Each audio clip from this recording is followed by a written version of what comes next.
Shalom karbi saudari to family. I hope you are all doing good. Pini itu ba la lo reels collection video lang pada actress to reels lang pada ngasih pada repeat pen video lang pon fitna. saya bidik nama pini na lambai kita tantuna Au lang misan no Malin in tipi pula perang atau bangke lang misan lawa video bangke actress perang tek dong nong suta amen ma chini del lalo. Tono next lang pon tuna.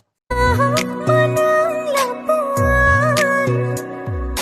ni pangkacing hangcina ni kia hoksi boy de jang Wow lang misan no amen ke clear mi tok pipi actress amen no lalo. Lang misan la pen camera sta me clear pic la pen address sta me attractive pic lalo. Tono next lang pon tuna nanto.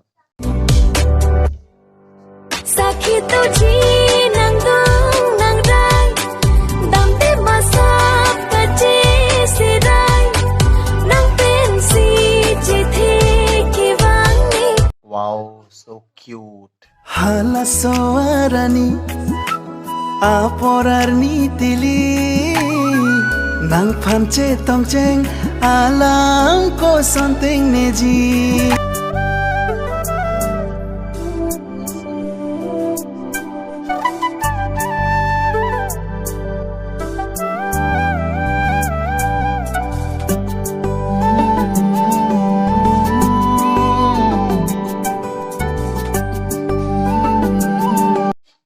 Share production no cameraman da dak dolo la pen Genu Vlogs da actor lo la pen ke choreographer da dak se dolo po adar bang la lo choreographer la pen singer la po adar bang singer so jirong hang lai nak to ma chi lo la lo la si to non to no se pini ba se pa ko la si do me thang me bye bye.